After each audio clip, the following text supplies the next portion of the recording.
Yo, can you hear me? You listening to WAW. What a week.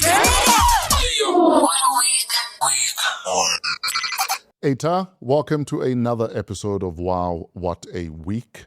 Today on the show, he's one of the coolest dudes you'll ever meet.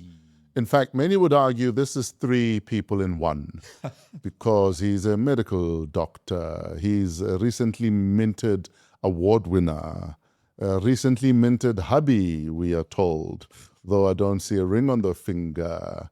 And he's back on your TVs, I think, after a 7-year hiatus. Incredible dude. He's coming up next. And no, he's not a proctologist, and I've checked my prostate already. So don't worry. It's not that kind of show. So last week we spoke about creating real spaces for creatives. Now we've seen it come to life. The Johnny Walker Afro Exchange Creative Summit was not just an event. It was a space to create. From DJing classes to mixology, art and fashion, workshops, every moment was hands-on and inspiring. And it didn't stop there. We had panel discussions across different disciplines, unpacked the journeys, the highs, the challenges, and what it takes to grow as a creative. But the real magic was the connections. Creators meeting creators, collaborations starting in the room, and energy could truly be felt. This wasn't just about watching. It was about participating. It was about building. And if you were there, you know. And if you missed it, make sure you don't miss the next one. And please, sip slow and savor the craft with Johnny Walker. Enjoy drinking, and please drink responsibly.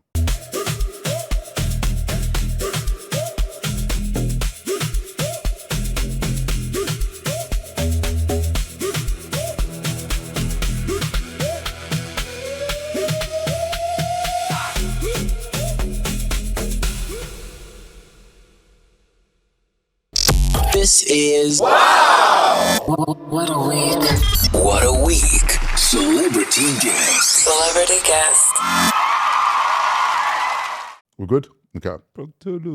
Ladies and gentlemen, boys and girls, lovers of medical doctors, men in coats and stethoscopes, and Lilo Nabo, Hobotlukumo Dr. Kuponchek. Please make some noise for Dr. Fez. Woo. Dr. Mkhize. I feel like that was such a hype up. The might as Zuluism. well. It's Once in a while. Hey, Eh? hey, the ancestors. Did you ever walk into hospital in a beshunje? That is actually how you end up getting kicked out. Medical legally. That's where they usher you out. But it's your culture. You see, and the Constitution says, the preamble says. It's my I love culture. that you've already got the backup plan for the fact that you're just out here, just moving around. No, this is me putting to work my 1 year of L101. Okay, Yeah. no. Listen, I'll put it on the possibly to-do list. Yes, if sir. I feel like I want to transition completely out of any health space. Just walking in Koipesh, people will look at me like, hey, my brother, what's Yes. happened? Too much TV, too much entertainment. No, tell them. In fact, I remember the first time I moved to Jozi, and I'm in a taxi going to Boston along Louis Botha. Hey, that's how I know it was tough times. It was a very, very long time ago. Yes. And as we were driving through Orange Grove, Dr. Shabalala, Zulu chemist, was like, traditional healer. Zulu chemist sounds so professional though. Zulu chemist sounds like, And that's what it was. Oh. You see, exactly. so you went. Is this why you have such vitality? I drove past. Okay. No, it's fine. Yeah, Shabalala. I've got my own muti guy, not him. You see, we must all have chemists of sorts, as long as it's not, Yeah. those pharmaceuticals. Those ones, the ones that are on the robots when you're driving by in large. I remember you, 2018. Of course you must. Presenter search, SABC presenter search. Yeah. I was one of the judges. And we did auditions, like a gang of you showed up. Yeah. What was it that said, Doc, here's an opportunity? So this is the funny story about that whole thing. And I Yes. think because I've watched so many, I know so much about you, I think you'll enjoy the serendipity Yes, Well, sir. I need to show you that I did a degree. Yes. Serendipity. So at the time, I had a partner and her friend who were going to audition, and those auditions were huge. Like thousands of people from across the country were wanderers there by law. Yes. They were there the whole day. I was working at the hospital. So I was working. It was a day shift in the weekend. And then I said, you know what? I'll come by you and pick you up when you're done, because they went early morning. So eventually, end of the day, I'm coming through, my scrubs have blood on them, but I'm like, okay, I'm going to go pick them up. I get there. Security guard's like, aye, putty. Aye, no. Hey, auditions are done. I'm like, brother, look at me. I'm wearing scrubs. I'm not here to audition. I'm picking somebody up. Yeah. He looks, he's like, okay, fine, go in. I go in through the main stadium. It's empty because everybody's now either gone home or gone up. Yes. I call her. I'm like, hey, where are you? They say we're on to the next level. Just come wait with us. We're almost going to audition. I go to the front there. Konusisi, I'm like, hey, ma'am, I'm just fetching a friend of mine and my partner up there. They're like, no, you're not allowed past here unless you have a number. Yes. I'm like, I'm not auditioning, ma'am. I just need. She's like, listen, you're here. Just sign. We give you a number. You can go up. Yes. I sign. They give me number 5,642, some random number. I go upstairs. I meet them. I'm like, hey, I want to go home. I've worked the whole day. I'm going to come back. Then you guys audition and get finished. They're like, no, we're almost there. It's 3 phases. You go, you see them, then you see somebody else, and then the celebrity judges will be there. Yeah. I go, fine, I'll wait. I'm waiting. They go, hey, there's an old khaki stall there. You're in bloody scrubs. Everybody keeps looking at you. Why don't you change? Yeah, because you want to freak everyone out. Yeah. Yeah. Because I'm in the corner. So I change. Like this guy in blood, he looks like he's just come off the street. So I change. It looks like who's next? Exactly. It's like, hey, Jeffrey Dahmer's here. So I'm like, okay, I change. I put on the old khaki. We take a couple of photos for the old khaki shots. I'm like, cool. So now I'm waiting and they go off and I'm waiting for them to come. All of a sudden, this kind of short guy comes up. He looks at me, grabs my paper because I have this paper. I'm like, hey, listen, I'm supposed to be here. Blah, blah, blah. He goes, come with me. Yeah. I'm like, are you sure? He's not like, come with me. We go behind. And now that I think about it, this guy just takes me into the back rooms and I'm just like, let's just go. I didn't think that he was going to do anything shady. Long story short, he puts me here. He says, if I put you in front of a camera, would you be able to say some words? Yeah. I'm like, yeah, I mean, I've done some commercial, I've done some modeling, I can Yeah. do something. He's like, okay, cool. You want to go see the judges and just stand in the corner? And I was like, okay. Literally from there, saw Jonathan Boynton Lee, a bunch of judges. They say, give us a link. 1, 2, 3, we finish.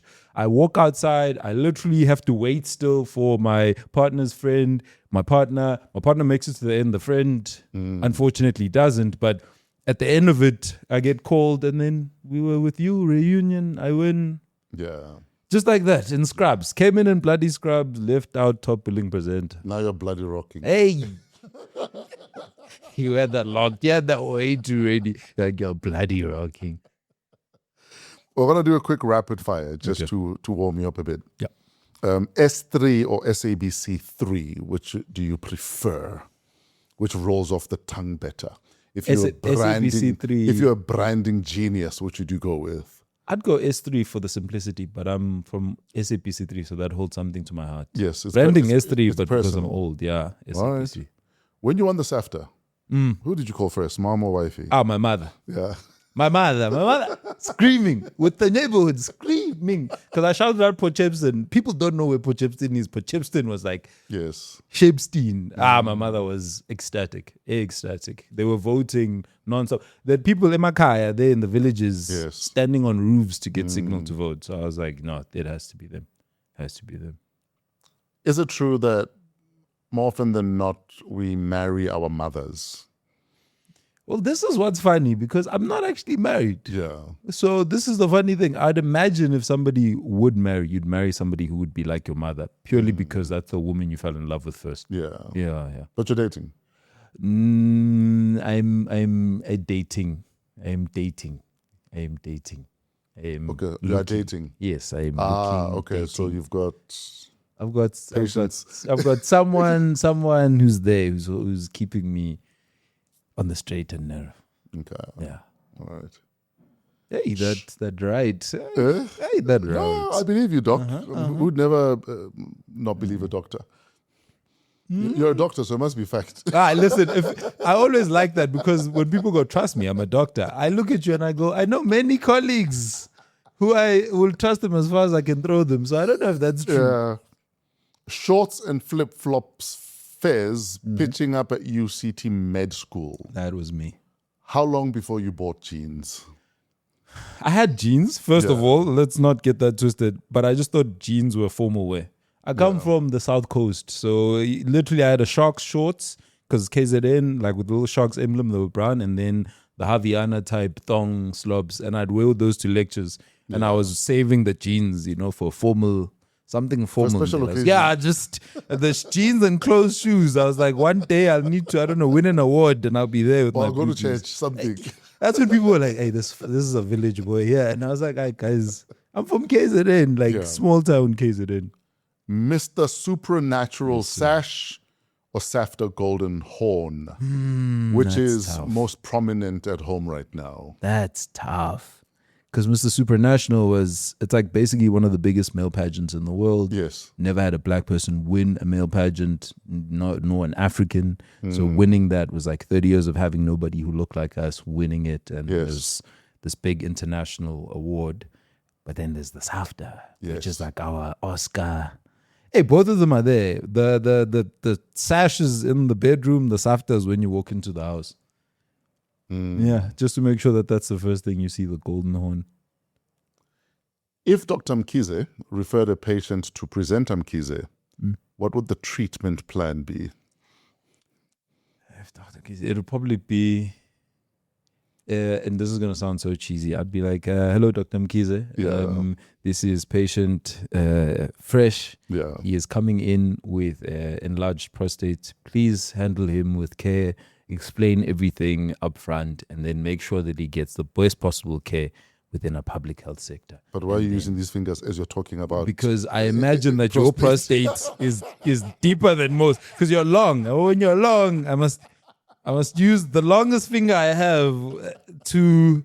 And I was actually going to ask you, have you done your prostate exam? every year. Okay, good But stuff. I That's did the bloods. I Okay, did the what's it called again? The PSA. The PSA. Yes. good. No, every year I do my bloods without fail. See, this is what I love. And once a year, you don't need to. Yeah. You're not going there 3 times. No, once a year. And I advise all my male friends, don't take things like just go for a checkup lightly. Yeah. Don't delay if you feel like, because often I think as men, we want to be Superman. Or we think, I'll be fine, man. I'll drink water, I'll take a nap. It worked when I was a child. So I'll drink water, I'll take a nap. I mean, I remember when we had a conversation with Olani before he passed away Sure. from cancer. He says that he went to the loo, he passed a bit of blood, and he ignored it. He ignored it and thought, no, I'll be fine, man. I'm a strong man. Yep. I'll be fine. And before you know it, you have stage 4 cancer because we ignore little things. And it's a male thing. The little things. Because girls are quick to even say to a bestie, I felt a lump. What do you think it is? And you talk about it Yes. back and forth. And I think that's where the discussions, because I worked in urological surgery for like about 2 years. Yeah. And the problem is a lot of these things are a bit of blood, Yes. some erectile dysfunction, and then I can't walk. And by Yes. that time, it's spread from that prostate to your spine, stage 4. And so the big reveal is when you can't walk, and now we're giving chemo, but it's what you say as a guy, begazela, and I gritted through. Also, some guys don't want to talk about like, man, I'm having some trouble in the bed. And then you keep quiet. That's another conversation I have with a lot of my guys, that because we're so obsessed with performance, we're so obsessed with amashoha in the bedroom. We're buying over-the-counter meds that are meant to make us harder, faster, and longer. But we're ignoring the fact that if you're having issues getting it up, there might be issues with your heart. But because we're not reading enough or sharing enough, we don't link it to there might be a cardiac event about to happen. Exactly. But when all you're worried about is reminding you who you are. And I think for me, it's such a touchy subject, especially as black men, Yes. because we're so strongly connected with performance and showing and indotamast and that cardiac stuff does come through with the blood vessels, because that's all it is, like blood vessels throughout the entire body. And some people start taking medication and they're like, cool, it's fixed. Yes. But it's like, no, there's an underlying issue that you're not seeing. All of a sudden, you're touching your chest, you're collapsing. And the worst part is like, you look great. You're even like telling me, no grays, naturally no grays. So you're like, I don't need to worry. Yeah. So many little things can indicate that there's a problem, and we just will gloss over it until you collapse, and we go, we never knew. But it's like there were many signs. It's just that you never came to see somebody, or you never spoke to a friend or a brother, and it's really sad. Absolutely. Patient in the ward tells you they voted for you for your SAFTA. Do you still charge them consultation? Listen, there's a discount. I make sure that I'll point out to the nurse about that one. That one has good opinions. Just make sure whenever she asks for something, just add a little extra. You know what I mean? The dosages will stay the same because those are dangerous. Can't give you a little extra morphine, but I'll be like, no, get it to within 5 minutes. Within 5 minutes, which is actually amazing because a lot of patients were saying that. They were like, oh yeah, we voted for you. We kind of made sure that we supported you, which was incredible. This one is very touchy depending on which side of the spectrum you lie. Should admission into medical school be as regulated as it is? So that one's, I think, very difficult because we then ask, in terms of regulation, are we saying that should standards drop? I never feel they should. Never, yes. They should, because there's so many different professions where you work directly with people and it's literally lives. Like I'll be on set and people will be like, oh, we're not saving lives. And you do feel like I can fluff up here, there, you might lose some money. But if I'm somebody who is not meeting a baseline standard and I'm somebody who might not be able to retain information or is a bit lazier than what my marks would give, then the whole kind of fraternity drops. And that means that our quality drops, and that means people die. It's not that we lose money. It's not that resources go down. People die. So I think when it comes to that standard, we need to be more stringent. When we're speaking about kind of the socio-political element, it becomes quite tricky because then we also factor in our history as a country. There's many discussions around the fact that, okay, why should it be like a certain demographic, black people, people of color should also be looked into and have them considered as special cases. But it's also because we were disenfranchised for so many years. And so there needs to be a concerted effort to try elevate those that were in a bad situation for some time. Because if you take a screen grab of something, if you go, okay, this land here is not actually growing any sort of crop. But you don't understand that this land was over planted and like farmed for many, many years. And you just go, it's inherently not going to be good enough. Barren now. Yeah, it's barren. Then you go, okay, then that's just part of what it is. Because if we just took as a screen grab all the kids who do exceptionally well, who go to really fancy schools, you'll never have other kids that have been disenfranchised or have come into a bad situation. In fact, I remember they had a discussion about it on Talk Radio 702, where they had the different faculty heads from the different universities that have a medical school. And a white parent called in that my child, I don't know, got 8 distinctions, but he didn't make the cut. Yes. And I remember the dean, I can't remember from which university, said, you see, you also need to understand that sometimes we look beyond your 8 distinctions. So if your son got 8 distinctions and lives in Houghton, and there's a kid from a village in Limpopo with 8 distinctions, we're likely to give that kid an opportunity because they weathered everything to get those 8 distinctions. So the likelihood of them being more resilient as a doctor are way up there than a kid who might not have suffered as much. So if we're left with just 2 positions, chances are we're going to go with the kid that endured more. And I think it hurts as a parent because I also understand, and I'm sure you would as well, because I empathize. Like your child didn't go, I want to be in Houghton, I want to. You just know that, okay, this is the target that they told me, at least 8 distinctions. And I hit the target. You work to it. Yeah, you hit the target. But then I go, this gentleman started way further back, hit the same target with one eye, a shaky hand. And you go, do you know the amount of the resilience, wherewithal all of that had to take to meet you where you are? And then I have to look at it and go, your child is amazing. But then we also have to look at the non-tangible results where I go, he came just as far with far less opportunity. So I have to take that into account. And of course it sucks for the parent who goes, we're all equal. But then you go, but that child started from way further back and was able to make it. So it's a tough conversation. How is it once you're in there though? Because sometimes you hear a lot of women who are doctors talking about, sometimes I feel I'm in a boys club. And then you have the black dudes who are saying, I feel like, yes, I'm a guy and I might have male privilege, but I'm still a black guy in, trying to be, an expert in a field that might have been predominantly white, for argument's sake. Yeah. So it's always one of those things where this calculation that you make, because people will talk about oppressive Olympics, the oppressed Olympics, right? So you go, the Jewish community has had a really hard time, but then you also speak about the black community who's had a really hard time. Then you look at Palestinians who've had a really hard time. Then you go, okay, we all have had a hard time. And then people start going, yeah, but I've had a harder time than you, and and you have valid reasons. It ends up becoming this strange discussion of like, okay, so then what is it that we're reaching towards? Because at the end of the day, we've all had difficult times, and who has had a more difficult time, it ends up becoming a moot point because we've already agreed that it's hard for most of us. And so I find that when you're in it, for me, it was a culture shock going from South Coast, Potchefstroom to Cape Town. Like just that alone. First flight I took was from there.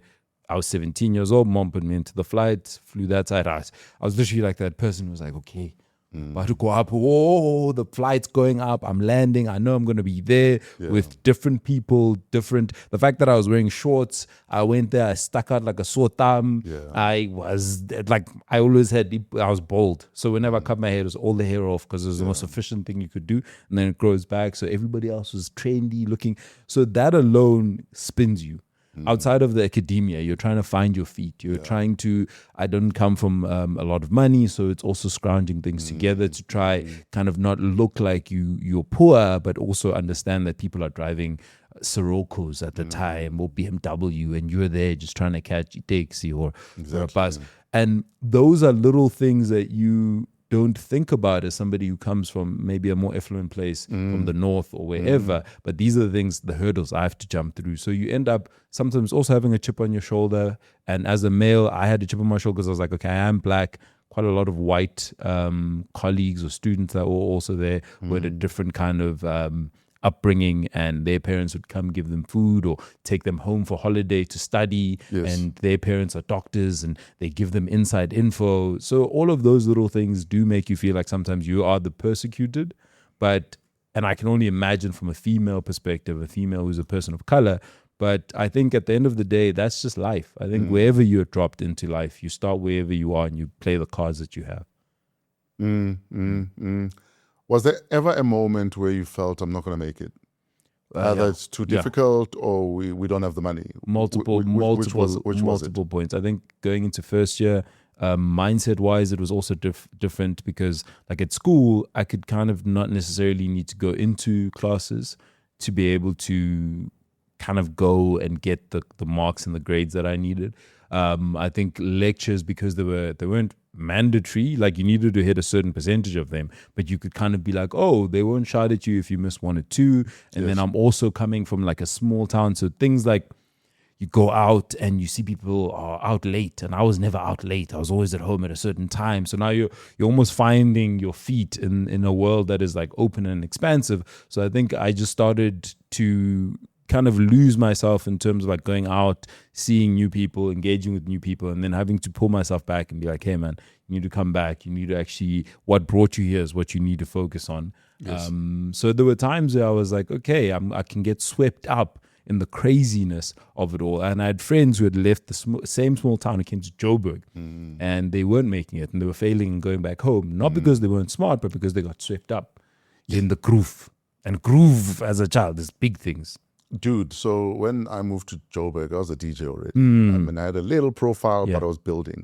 I've come to the capital of clubbing on the continent. And I vowed to myself that unless I've got a gig and I'm making a little bit of money, I am not going out. Oh, you saved yourself. And I kept it up for 3 years, and I'm glad I did. I don't know how you did. Because there's kids I saw get swallowed up by Joburg. Either they were on drugs or they were prostituting themselves. It's just, Josie gets mad. And I feel like it feels your youthful exuberance and energy. And you come in, big, strapping, handsome young man. Everybody wants, hey, fresh. And the industry you're in, I have friends who did drugs, and smart guys, super humble, but because it's offered and you don't know it, you come from a small place who doesn't have all of those things. You want to taste, feel, unless you came in with that mindset, I feel like it's difficult not to get swept up. And that's one thing I preach to kids. Never at the end of the day forget to ask yourself, did I hit the target in terms of the end goal? Yeah. Because if a day passes that you don't do something towards that target, 2 days will pass, a week will pass, a month will pass. Before you know it, you've wasted a year. So I think that's actually what kept me on the straight and narrow. Which is crazy for you to have that from such a young age, I have to say. I was a dad at 19, 20. Okay, so then you almost elevated yourself to be mature enough to be a dad. I was operating from, I'm a parent now. I have to lock in, because some people don't. I know, I've also known some people who get somebody pregnant, 18, 19, they still act like I am 18, 19. Kids aren't met, they get pushed to the parent. So at least even when you step forward, it's like, okay, I have to do this. That's a unique thing. I actually thank her every time we're together. But thanks to you, I stayed the course. Because if I didn't have a child, I don't know how things would have panned out. You wouldn't be here today. You know what I mean? Yeah, I believe that. Or I'd have more money and I wasn't buying nappies. It's so funny because somebody was talking about the fact that, when you say if you aren't married and you don't have kids, you might have more money. But people have found, especially in studies in the States, where when you have married people with children, they actually end up earning more because they're incentivized to because of their family. You're driven. Yeah. So it's like that actually ends up being your purpose. So that ends up being a moot point when you're talking about kids taking too much money. If anything, you might have been broke, bro. You're right. What is your purpose? Oh, I think that's something I've been trying to chase for a while. Yeah. Just as a backstory, my father died when I was about 2.5 years old. My mother was pregnant with my sister about 6 months. So meaning you don't have any real memory of Nothing. him? Okay. Nothing. So I've created a father through books that I've read for like male figures that I think are great or people that have inspired me. Books like? So I'm somebody who was very much into fiction growing up because I like the images in my head. So I'd have the idea of whoever this protagonist is that they'd have, who was steadfast and would look out for people and was kind, but would also be strong. Because I always was like, okay, you need to be strong to affect the world, but then you need to help the people who are at the bottom. So you can't be weak because people will crush you and then you won't be able to help those, but you can't be cruel because then you won't be able to relate to other people. And I think that's where like this journey and why my resume looks so complex is that I've almost been wanting to find a sweet spot where I feel, okay, this is where I am as a person. My older brother, who's 3 years older than me, so not a lot older, he was also somebody I'd have to look at. But it's this weird age where it's not a big enough gap where I feel like, okay, I'm going to listen to you. Where we'd fight. I'd be like, nah, come on. At some age, you're 2 years older than me. Yes. And then you get 1 year, but we just have this friction. So it was almost a begrudging, like, okay, fine, you're my older brother, but I could take you. And then puberty hit. And if I didn't have to respect you, I'd take you down. Yeah, because I'm like, I've seen you tripping and falling, my brother. Yes. You're not that cool. Like, because when you in your father, you're a hero. But when I've seen you falling, I'm like, I know you're not. You tell me not to do something, I've seen you do it. Yeah. But he's telling me from learning it and going, you don't want to do that. But I'm like, but you had the chance to learn. So then I'd fall flat on my face and then be like, I told you so. And I'd be like, okay, but like, why? So it was that weird friction, and then of course building it up, and then seeing people.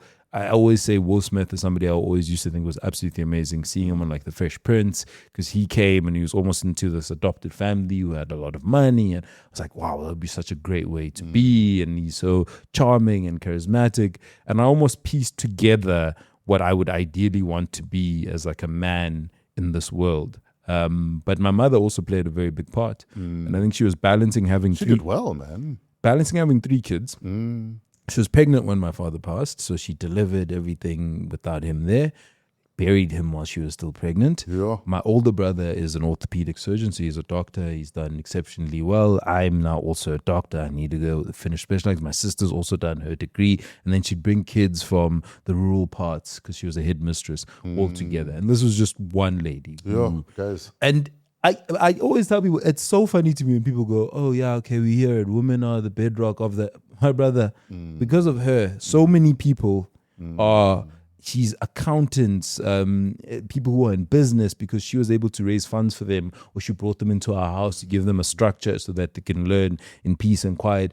Never asks to be lauded, never asks to be put on a pedestal. She's just like, well, that's what a mother does. What's mom's name? Oh, Judith Mkhize. Mom Judy.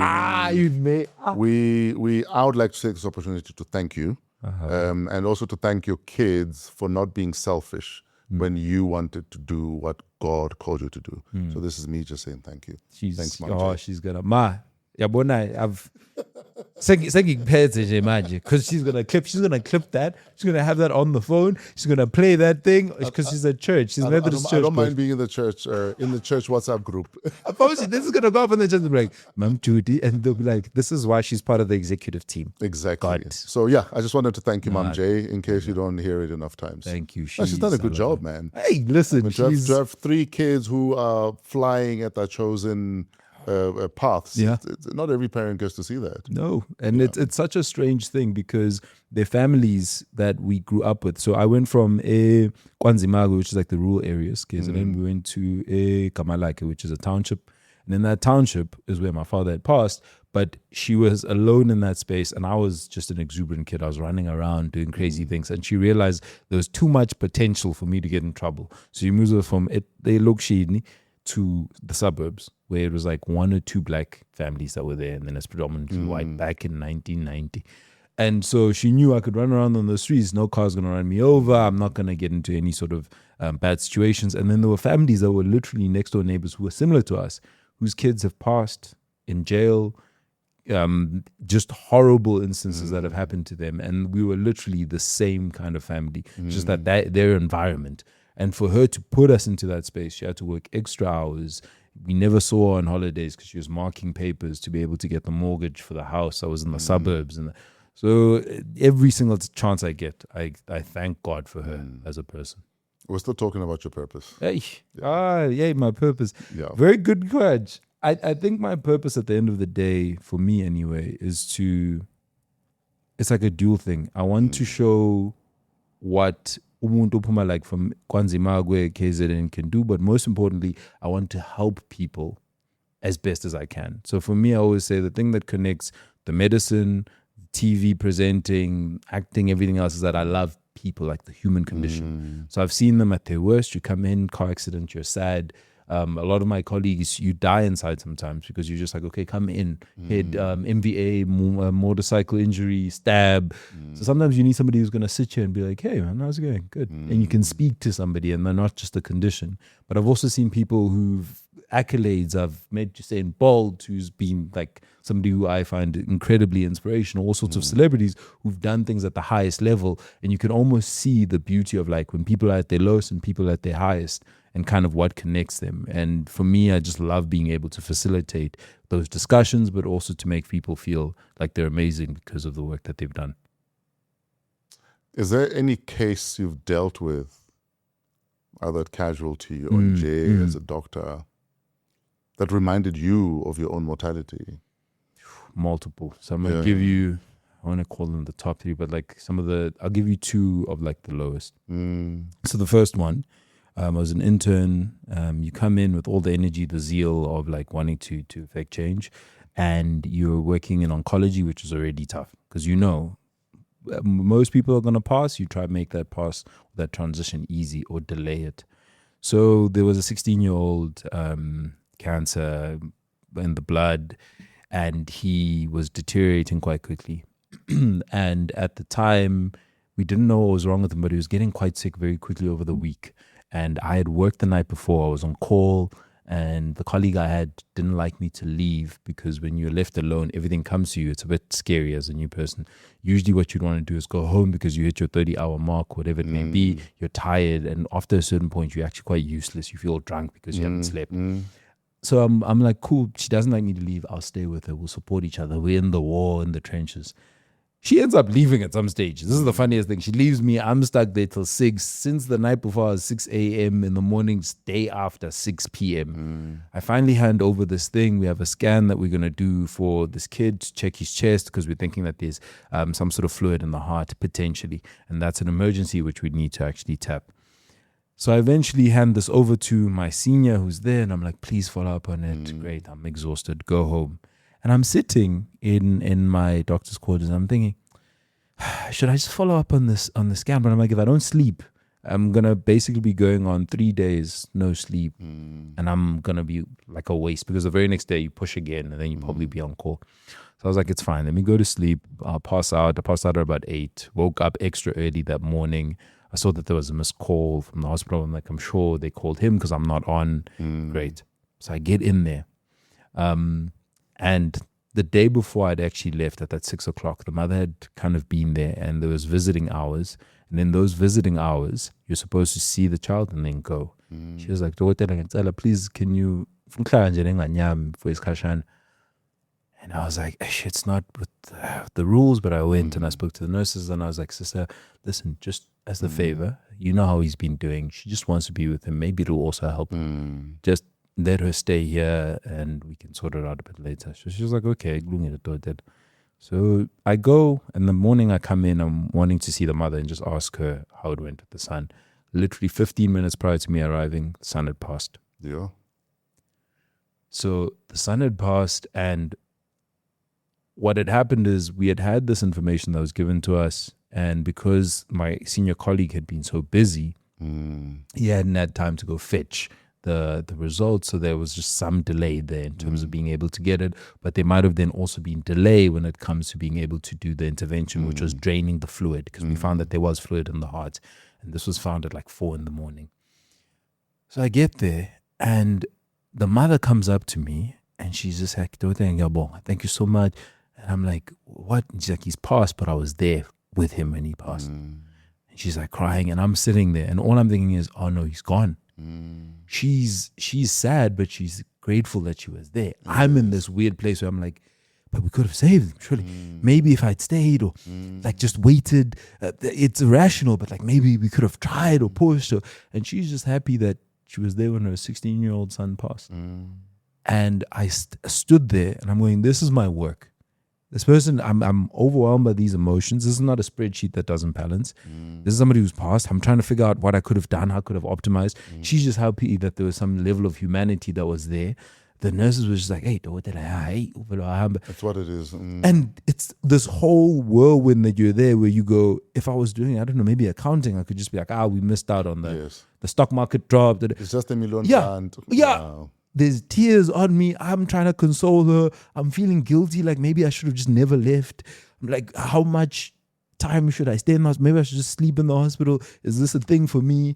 And there's a part of you that just wants to switch it off. Because if you can switch off, you can be a robot. If you're a robot, then you can just turn over numbers. You lose some, you win some. You won't sit at home and be affected by it. And I think that's the difficulty with a vocation, is that you can sit and think, if I hadn't left, if I had just stayed, I know I've been at the hospital for 3 days basically, but if I'd stayed a bit longer, maybe I could have done something. Maybe I could have gotten the extra hour, and you just sit and it ruminates with you. And I think that's where I realized, okay, wow, I'm in this kind of a profession where if I allow that to get me down, I'll break. Yes. And then the second one, this one's going to be a lot more truncated, where I was like, okay, geez, this is the mortality of life and the difficulty that we live in. A mother came in. I was working in a smaller clinic around Joburg Central, and she was coming in running with a body. Beautiful 4-year-old boy, like absolutely adorable kid. She's holding him, and I can see he's in kind of rigor mortis. He's gone. She's crying. She hands him over to me, and she goes, "Please help him, please. He's not waking up. Yeah. He's been gone. Like I know he's been gone. I see it. I smell alcohol on her, right? So I'm like, that's a whole other. So I put him in, we close the curtains. We go through the routine, of course, because I think as a mother, you don't want me to just be like, there's nothing I can do. She's run from wherever she's run from. She's sweating. So we do it, close the curtain. And I tell her, listen, Ma, we can't bring him back. She screams. I've never heard somebody shriek. She rips like her shirt. All the other patients who are waiting there to be seen, just an absolute screaming. We're trying to move her. She's on the floor. Unfortunate story. She had been drinking. She left the this 3-4-year-old with the older 8-year-old, 9-year-old. The kid took a paraffin bottle that looked like cool drink, drank it, died. She came back late, had been drinking the whole night. He's dead. Obviously, neglect, not great parenting, but obviously she loves him. Yeah. So like these two things where you're upset because he didn't need to, but you're hurting because she's in clear pain. Absolutely. And you just go, life is just, and you're experiencing all of this in your early 20s, and you're scolding 40-year-olds who are having kids, and you just go, it's an insane profession. Is there anything in your life journey that you feel has prepared you for all that you've had to endure so far? Or are you bobbing and weaving through it all? Yeah, we're Mayweather. We're Philly Shell. I honestly think losing my father is probably the initial point where I realized like we could all die. Yes. Losing him made me realize my mother could pass away when she's going to Mark, and I don't see her often. It gave me a bit of a complex because I'd have this ritual. I'd say she'd come back home, but she'd also be fully able-bodied. She'd have her, because I realized like if she did come back home and she was paralyzed, things would be harder. So I had this, the only kind of safety I could have was saying this little prayer, and I'd almost make it into a chant where I go, because if she passes and I'm an orphan, doesn't matter how smart I am, who's going to be able to put me through the things I need to do? And I think that's where I went, okay, life is just, and for a period of time, I just honestly thought anything and everything could kill me. Yes. Because like you could die at any point. But then I started realizing, okay, then just be happy with whatever days you have. And that's when you just start going, okay, take for granted the smallest things that you have. I had a podcast before and people started laughing at me because my mother once promised me to get me push pop, and my mother, push pop to her was a sweet, sweet. Yes. And it was my birthday, and I said the only thing I wish from you, mom, is push pop, because I saw it on the TV. Yes. Does she not come back after school there in primary school? Ma, did you get the push pop? She gave me Babalu, 2 Babalus. Oh wow. Babalu. I've been telling my friends, guys, push pop. Mama, you had one job. I tell her to this day, man, I love you so much. Got a little push pop. Yeah. She gave me this Babalu. I'd been telling all my friends, guys, I'm gonna come back tomorrow with the push pop. Yeah. I'll be able to lick and then save it, because I'm like, you can push it in and out. Yeah. Gave me the Babalu. I still came to school with that little Babalu. I separated it with the gooey stuff. And but I also just like laugh because it was not too long ago I finally found the push pop and I had it.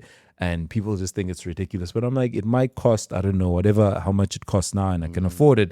But for my child version, the inner child, it's that, oh, you're somebody you can get a push pop. Like so it's not Bugatti, millions of, it's that child thought the hero was the guy who can bring him the push pop. And now I've become the guy who can give him the push pop. Yes. And I go, cool. So there is actually a point where I can be proud of myself. You know, it's another thing I preach all the time, that a lot of the damage a lot of us adults might be going through is simply that there's a child that is still waiting on a promise that was never fulfilled. And the sooner you can identify which promise was not fulfilled for which part of your childhood, and you can go back and fix that, the better adult you can be, and possibly even a better parent. But we don't take the moments to even go there or to admit that there's a child in here who's still hurting.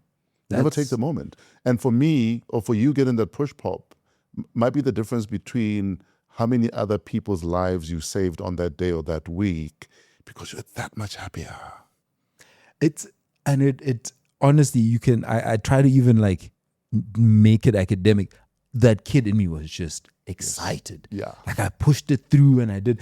And I'm going, my brother, you have got this big pageant award, stuff, what. You've won things at a level most people can only do. Men's health covers, whatever. I'm sitting there with this push pop. And these people were like laughing and they're like, why? I was like, it feels like I thought it would feel. Yes. It tastes like I thought it would taste. And I go, this is actually what, and you've actually made it so beautifully succinct, is that you need to identify those things because they also make you feel like you've done something in this world. Yes. Your dream has been fulfilled. Absolutely. So sometimes we adopt other people's dreams, big house, fancy car. You don't really care that much about it. The thing you fell in love with generally were those things when you were young. Absolutely. Yeah. Hey, push pop.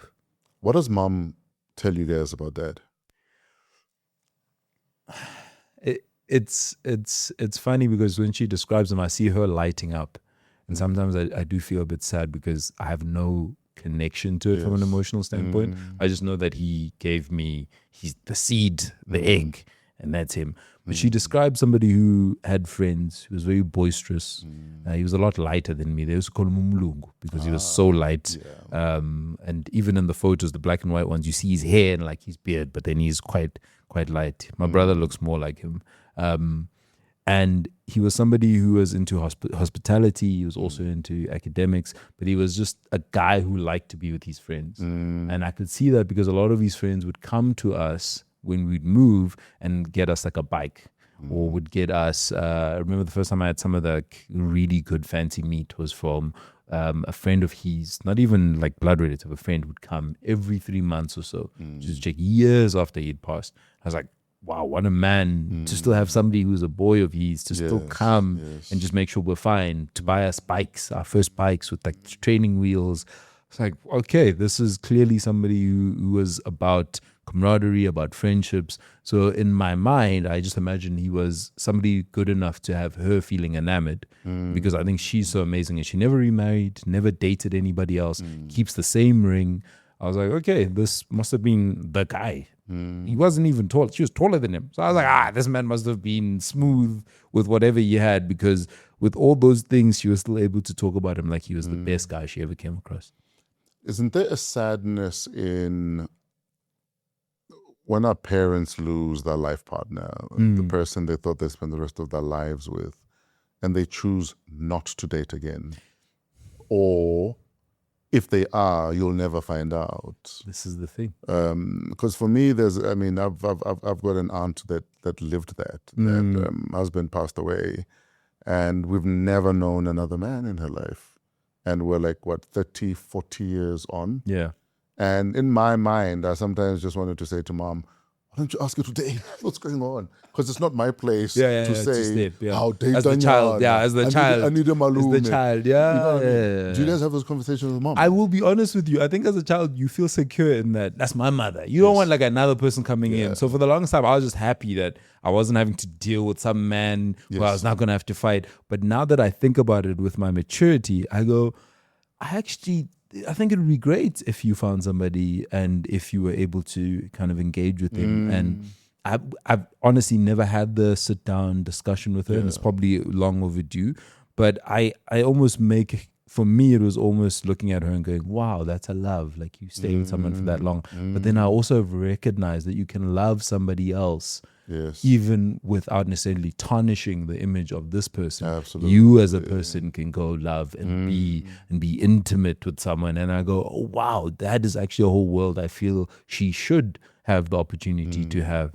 And it's something that I've more and more thought about as I've gotten older, that it would actually be great if she did find somebody. Please don't look in the camera and tell her to do that. She might actually do. Don't. I saw you looking at. Don't. Leave it at what you. The previous video is fine. Don't. Hey, Tinder. Yeah. Hey. Please.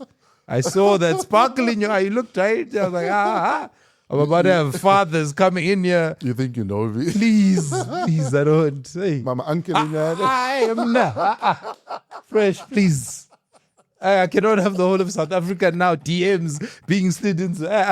I cannot. Hashtag Uncle Fama. Now he's coming here. Look at me. I am the father now. Oh, flip. Anyway, we are running out of time. Yes, sir. You've been off TV for how long? Wow, we went off top billing 7 years ago almost. 2018, about 7 years ago. 8 years ago. You just come in. So we've just, literally it was about 2 years, so it was about a year and a half. Yes. And we'd just come in, we'd done the thing, we're winning, things were going right, and then chiki, it stopped. And then I was like, Working in medicine and healthcare, you learn to deal with loss. Yes. But losing a TV show is a different kind of loss. Especially because, can I tell you what it is? Top billing has always been what top billing is, right? Yes. It's iconic. It was 27 going on 30 years or so of having it. And you get there and you're seeing people like meeting you. It was patients. It was all these faces that you see. Bobby was our presenter, and now you go, okay, I've done it. Like I've entered into top level of presenting.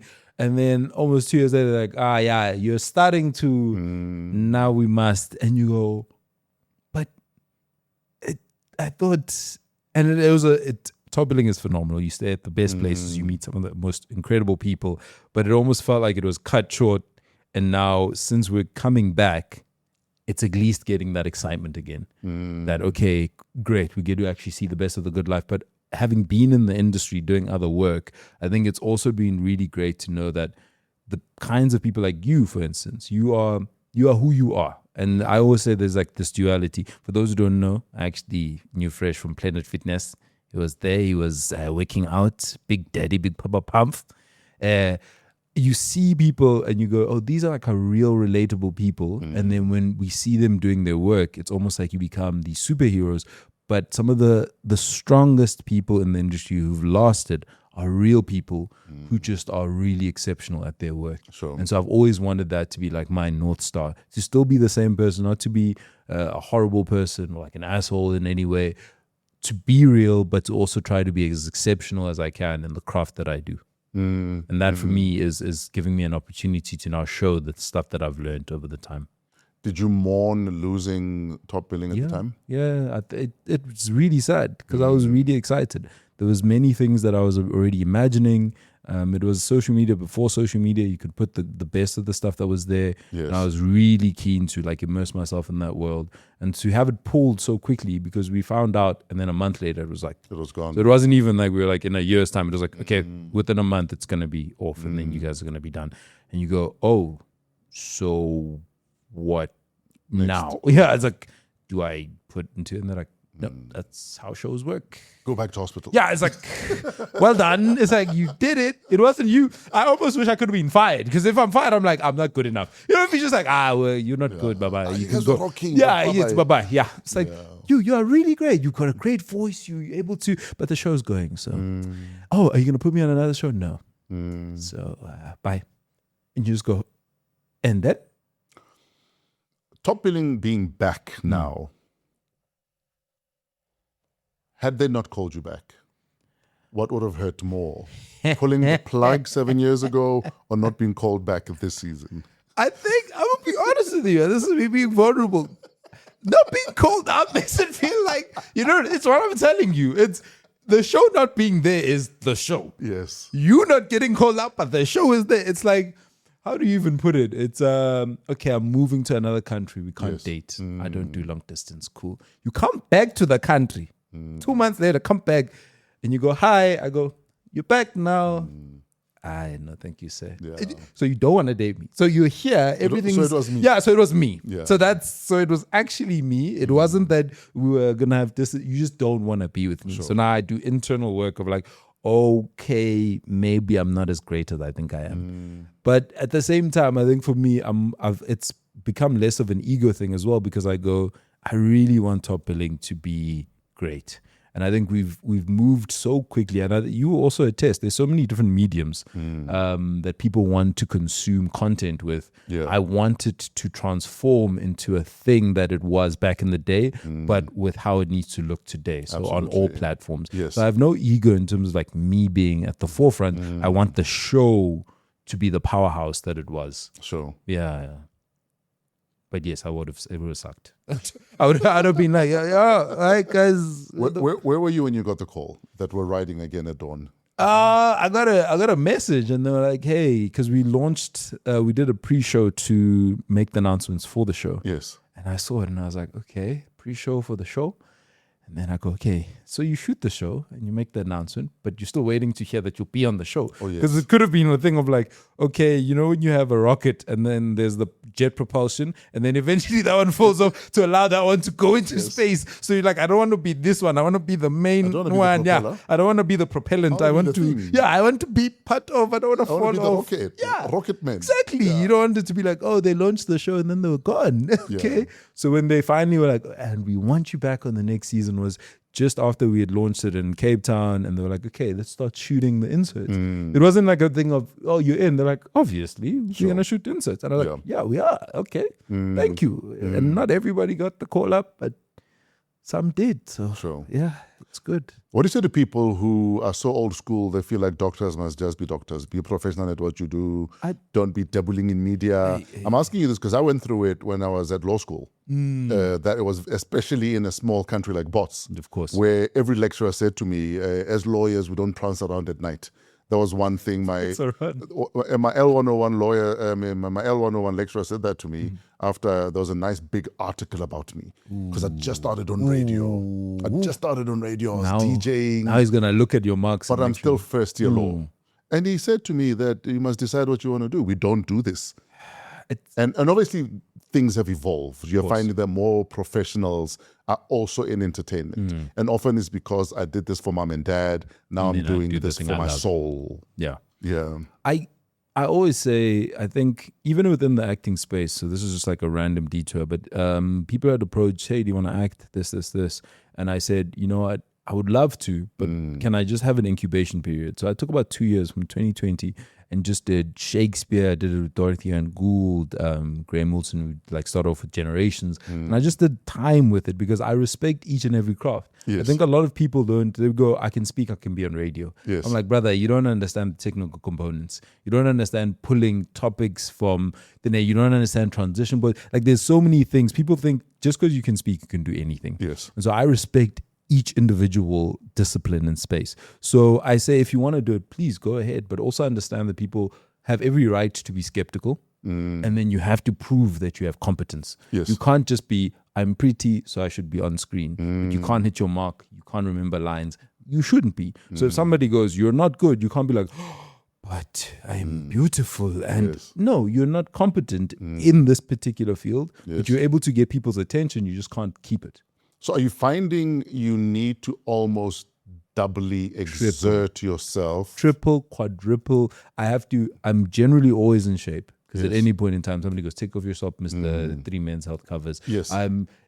I memorize things exceptionally well, which is great from like medical schools. I need to know if somebody goes, okay, we'll go off script, but then we'll go back on script. You need to be able to, because as soon as you make a mistake, they go, oh yeah, that's because you come from Bull Med School and Yeah, you you're think, an outsider. yeah, you think here you can do. It's the margin of error is so small, and then people just go, oh, you're this, and you get. In castings, auditions, that's same thing. It just goes, okay, yeah, no, we know you for this. So how does that pressure affect you at a mental level? I'm a lot harder on myself than I should be. I know that. I ruminate on things, so I think about things for extended periods for a while. Where I go, how could I? You're always done this? diagnosing. Yeah, I'm always. We do post-mortem. We open the body. We go, what could have been done better? Exactly. But then you also always try to not make it too intense for people. Yes. Because in this industry, people like people who are laid back. Yeah. But they don't like people who are incompetent. So you have to be laid back, but on the ball. Yes. You have to be able to make it look easy, but it shouldn't be easy.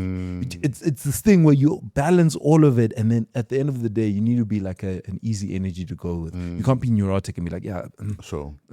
So it's you play this game constantly in your mind, and sometimes I have to tell myself, just calm down and just trust yourself.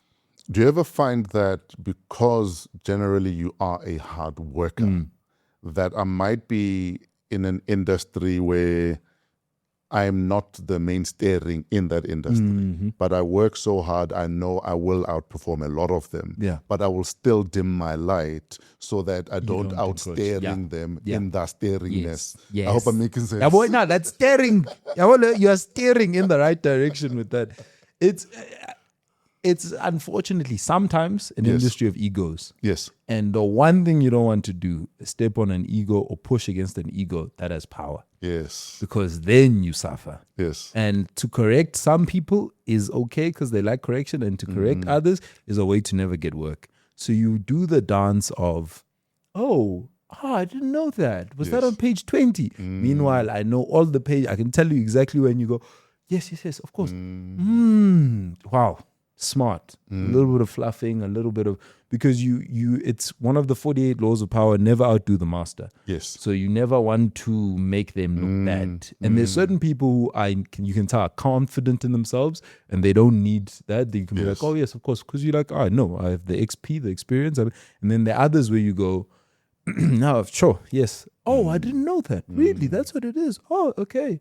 okay, because I can't correct you in front of the camera, your job will tank. And that's the softer skills where you do the dance in this industry. And I think because I'm a hard worker, I've had to tell myself, listen, you don't need to show everyone that you've worked hard. Yes. Sometimes you just need to be quiet, Yeah. and that will progress you far further than, oh, if it were done when it's done, well, it were done quickly. If this assassination, oh, you did Shakespeare, yes, of course. No, I'm happy to be here. I act sometimes. Yeah, you know. Serious. Yeah, Serious. I act. You Tell know. me more. I what's that English word you used? Resplendent. Oh, Yes. what? Resplendent. Oh, resplendent. Meanwhile, it's a whole thesaurus in my mind, because you don't want to be threatening sometimes.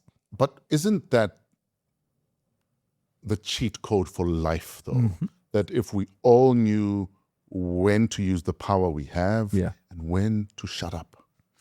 And that is where you learn through maturity and wisdom Yes. that not everything needs a hammer. Yes. Sometimes you just need a soft touch. Yes. Because when you're young, you go in, I'm the best. I'm good at this. Come on, this person's this. And then you go, oh, when you get older, you also want to be able to say, because sometimes, and I say this even in sports, you might not jump the highest, but you've had enough experience to know when to strike. Yes. And that wisdom is what will give you longevity. Because athleticism doesn't last forever. You get older. And once you get older, what you want to have is the knowledge to strike when you need to strike and calm down when you need to calm down. Yeah.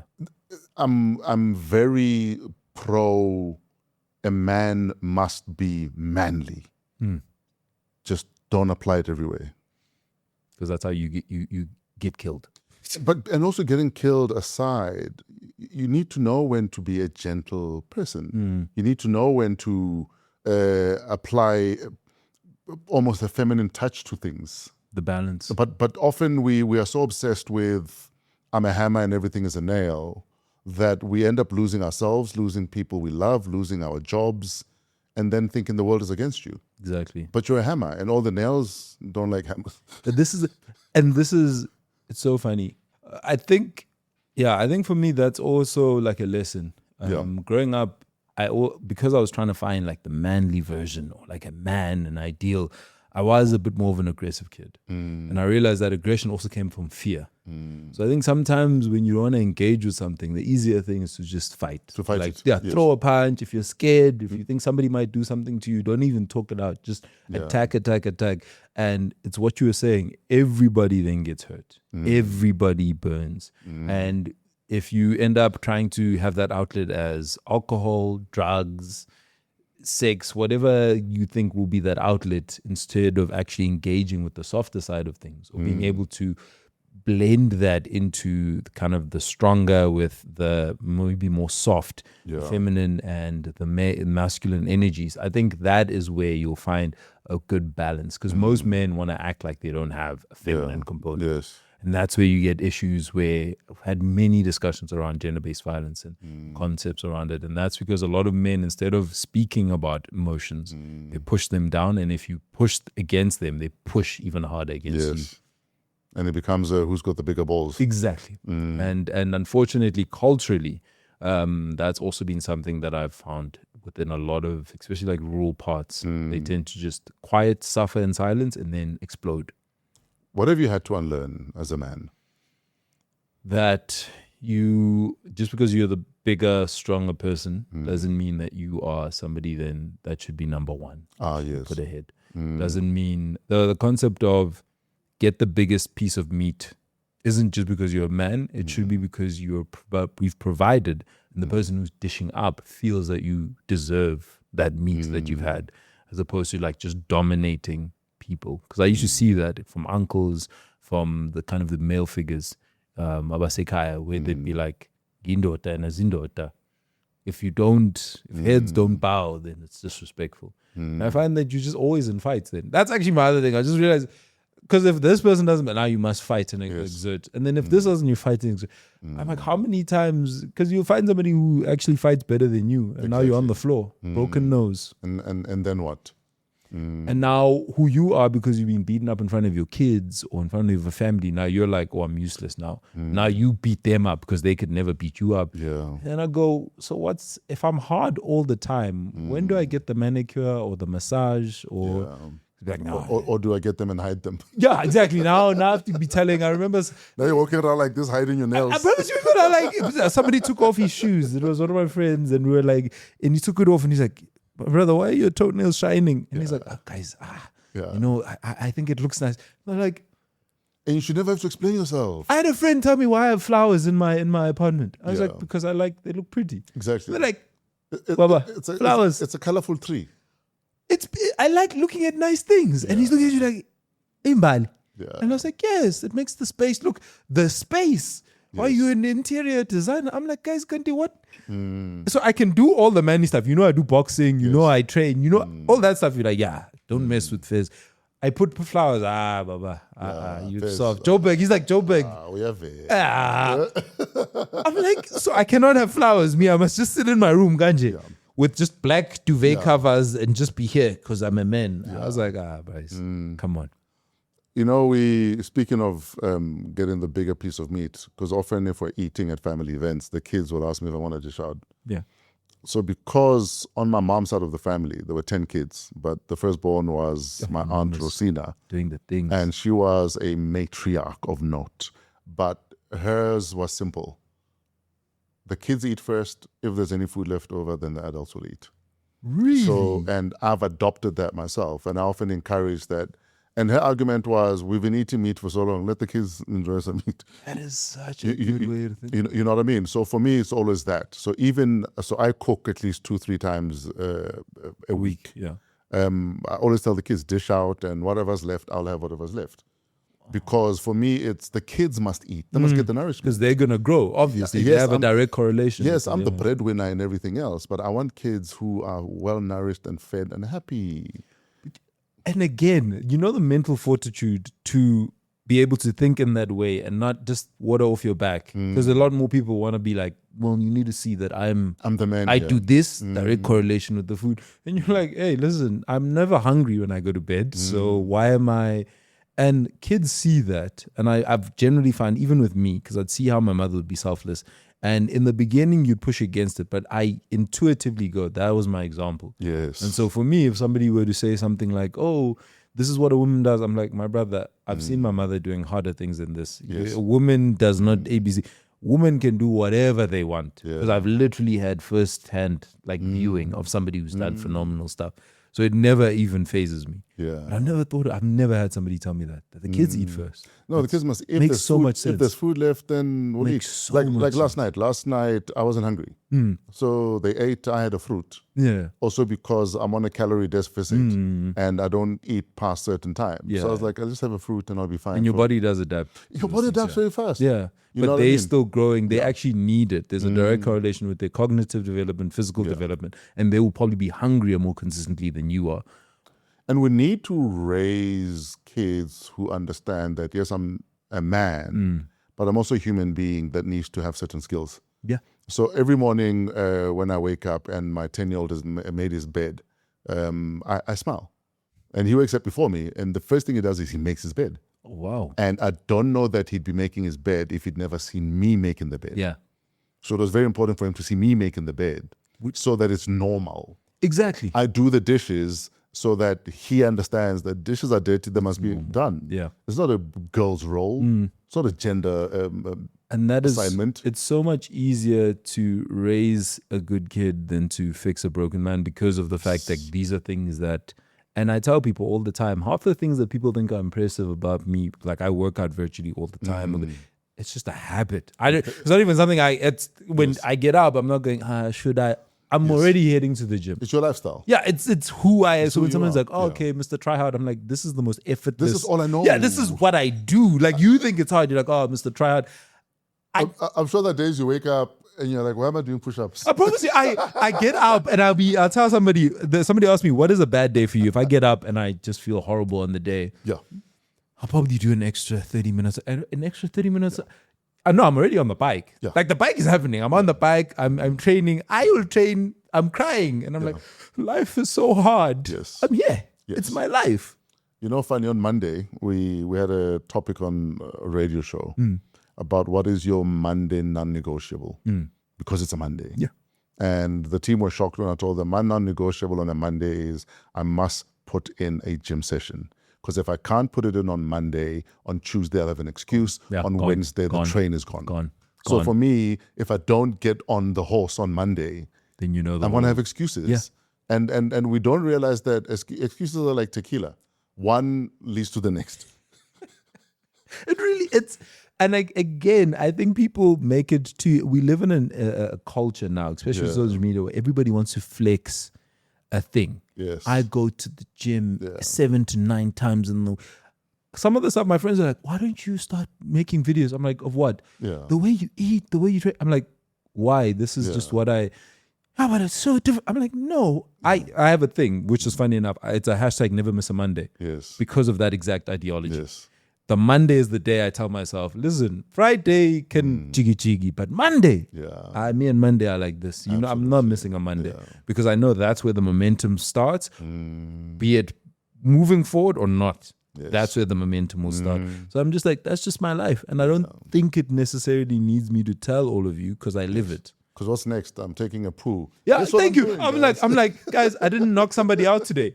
I'm not out here uppercutting people on a regular. Why should I post that? And they're like, no, but what you're doing is unique. For you, for me, I'm like, hey guys, I'm at the gym at 6. This is all I know. Yeah, I'm at the gym at 6. I'm gonna do bench, do 10, and then 12. I'm like, I don't know what else to tell you. Monday, I'll tell you the same thing at the bench. Do you want to watch this? Is this what you think is entertainment? Exactly. It's 100%.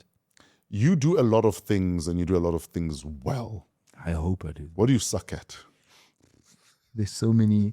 So I'm trying to get my chest elo up. There's just so many things.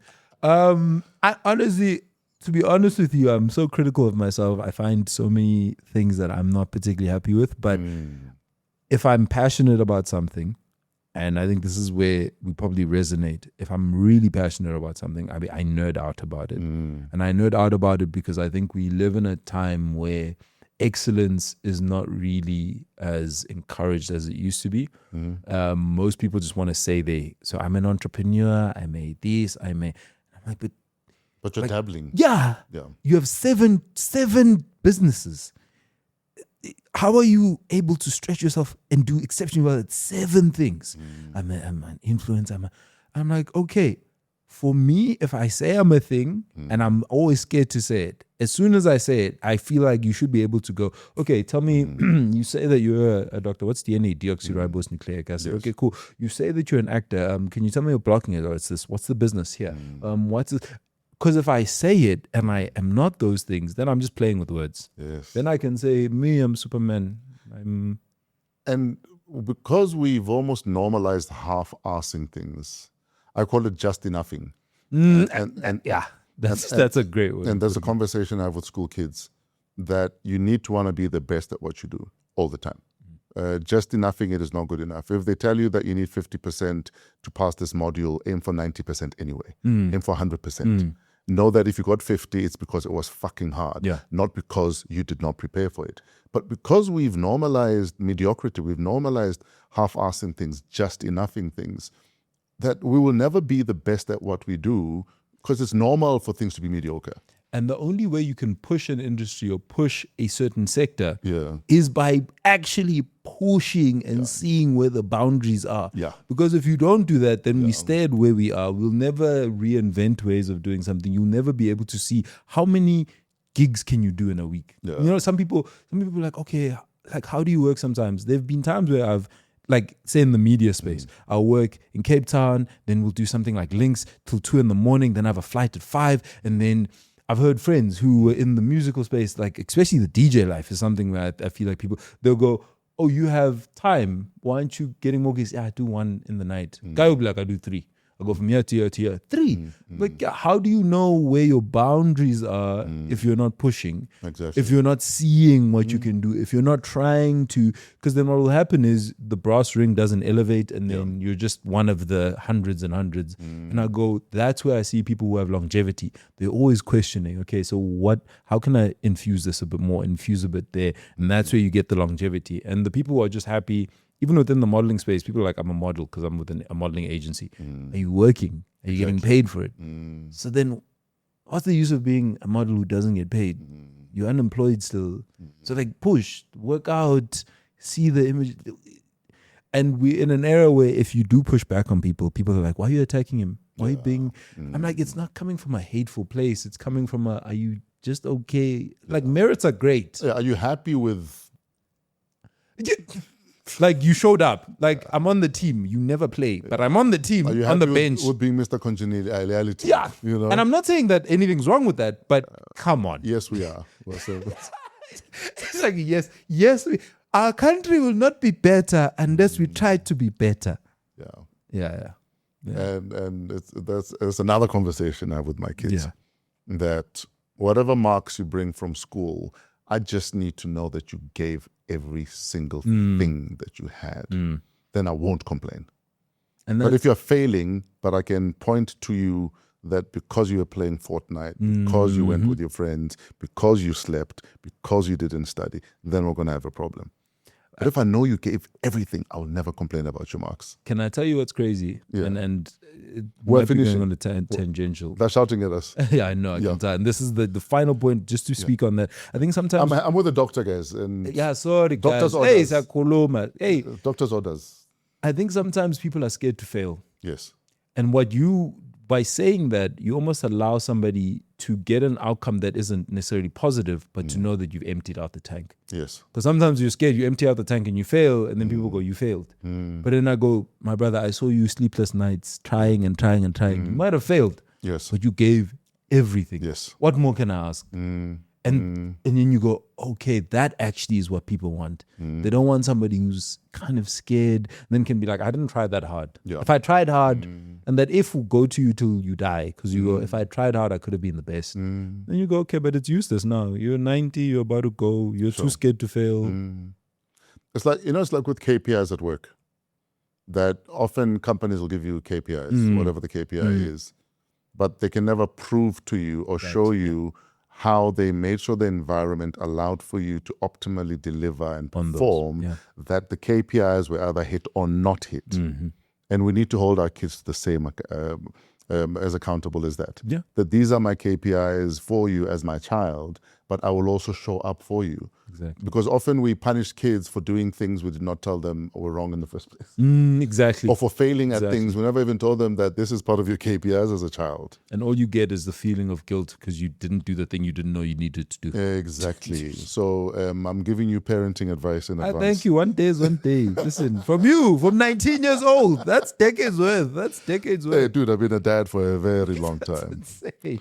My guy, we are out of time. Thank you so much for that. Top billing, where do people catch top billing currently? So Top Billing is going to be coming out. We're going to be on S3. Yes. It's going to be coming through at 7 o'clock on Thursdays, and then we're going to have repeats on Sundays at 1. And then it's also going to be on SABC 1 on Tuesdays at 9 o'clock. So you'll be able to see it.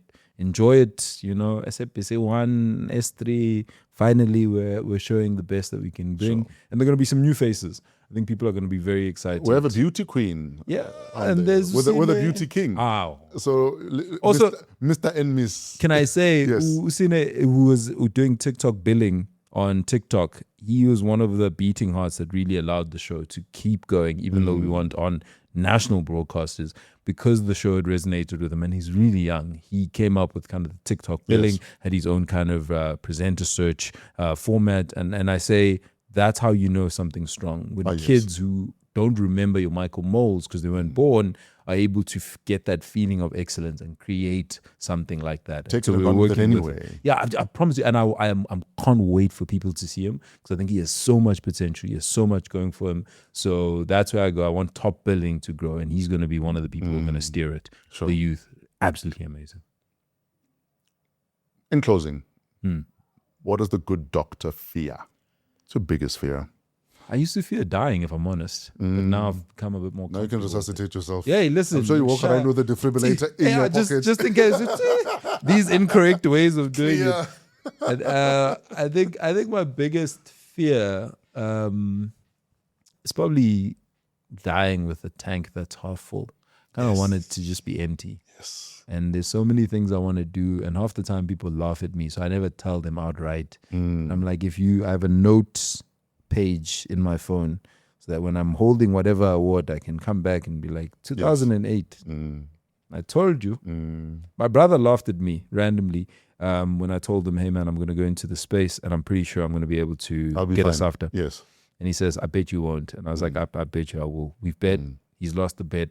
And so now I'm going, well, there you go. Because he's like, no, I'm a new in medicine. What are you talking about? I was like, I'll get us after one day. I was going to say, how competitive are you as two brothers who are both doctors? Exceptionally. He literally laughed at me. He said, my brother, you'll never touch it. I said, my brother, I will.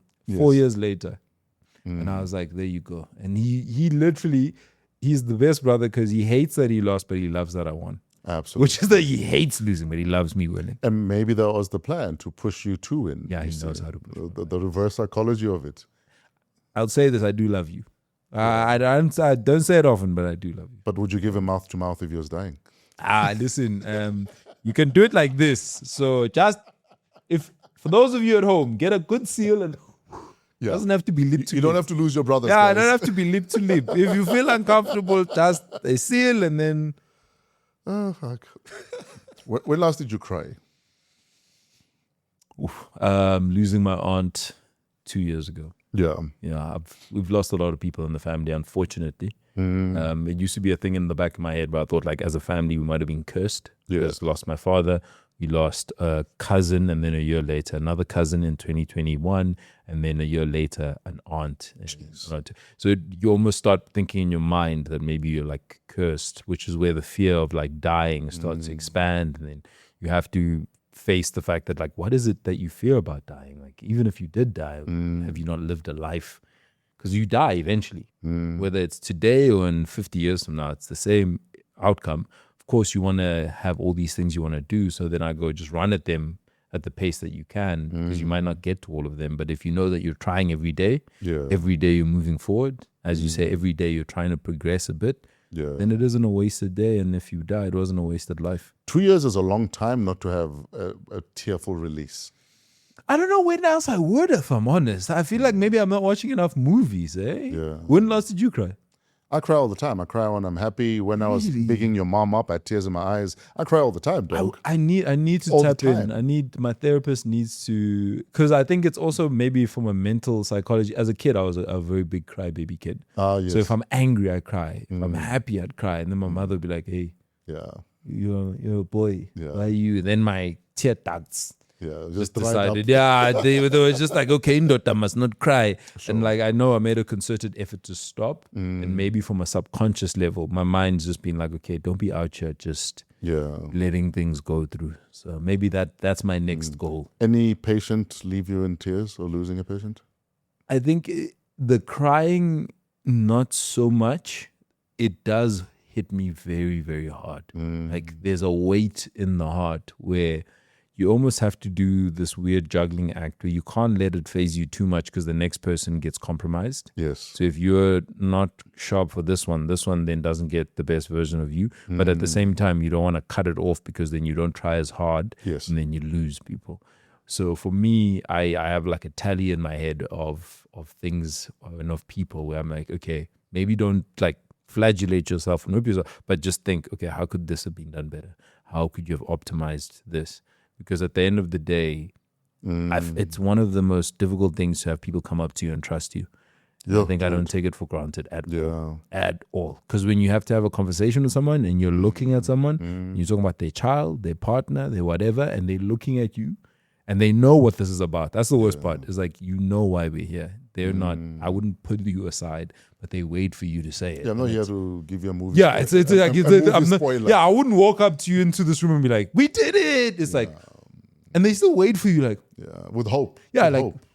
And you go, they're not, and then, and you can't cry. That's the worst part. Like, you can't be on the floor with him. You stand in the most, like, it's heavy though. Very, very. It ages you in ways that I think most people don't want to talk out loud. But your soul does get weary at some point, and then you have to find ways to keep feeling like there's still a reason to push harder. Yes, sir.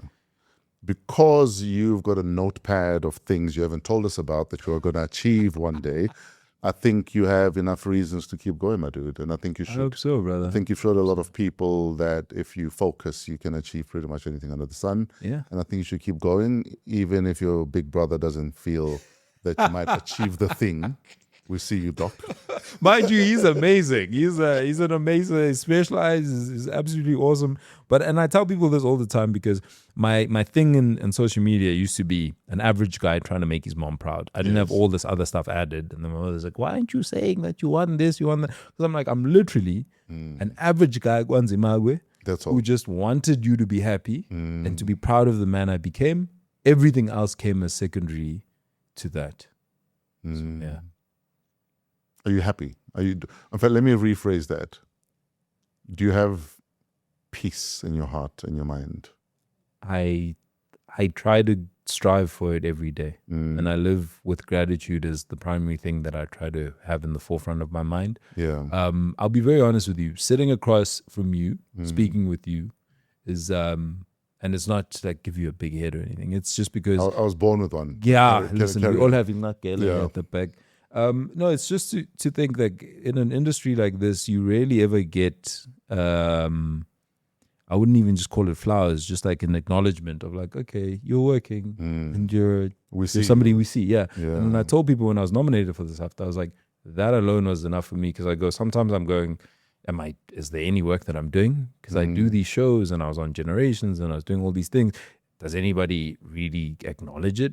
And so to get the nomination, I was like, oh, somebody saw me. Yes. So that alone, I was like, okay, somebody saw me. Cool. I'm not so for me, I'm incredibly grateful for the fact that I get to sit and have discussions like this. So yeah. Thanks for joining us. Thank you so much, brother. Ladies and gentlemen, boys and girls, and girls, the good doctor And a lot of boys. is back on top billing, gang boys. In fact, I can almost bet you your DMs are more boys than girls. Hey, listen. Sisonke. No, I'm saying this, I'm dealing with it. And I don't have a six-pack. So I can imagine what you are going through. I love that you're like, I'm telling you from my experience. I know. When did guys become so forward, though? Guys have always been forward. It's the wildest. Guys have always been forward. The person, the guys will share the girls. So if the guy likes girls and boys, who's share equal? Yo. Equal. It's hey. There've been pictures sent, things delete. You're like, aye, Yeah. crap boy, aye. No, my office deal with all of that. Okay, so you don't have to have So the trauma. you're sending pictures to my office. I don't have to deal with... One day you need to just pop them up here so we can see them. No, don't do that. We can't threaten them. Otherwise, they'll stop sending. It's nice for shits and giggles. to The actually see. affirmation. You need to feel affirmed as a person. Absolutely. Ladies and gentlemen, Top Billing is back. Bravo, incredible TV. And if you have big dreams, a lot of them you can actually see on Top Billing. So go there and let's show them love. Let's show them support. Let the channel understand that this is the best call they could have made this year. We are out of here. Find the good doctor on social media, and or you can fake an illness, maybe fake a faint. Wow. And you might just end up in his emergency room somewhere. I'm just giving people ideas of how else they could maybe get to see you. I feel like this is how I end up with issues here. Long lines. People needing rectal exams, all sorts of exams. Hey, Like, doctor, I think my prostate is sore again. it's like, say, this is your fourth time. Can we not just do the PSA? No, clinical. Ladies and gentlemen, Dr. Fez Mkhize is about to leave the building. Thank you for hanging out with us on Wow, What a Week. We are part of the Africa Podcast Network. Email us at waw@africapodcastnetwork.com. Coming to you from Discover TV, let them be your stage. Shout out Keleso Modise. She is our executive producer. Trevor and his crew at Pezulu Works for the cinematography. If we looked good, it's thanks to them. If we looked bad, it's our fault. That's how it works on this set. Until next week, have yourselves a great week in spite of yourselves. We're out of here.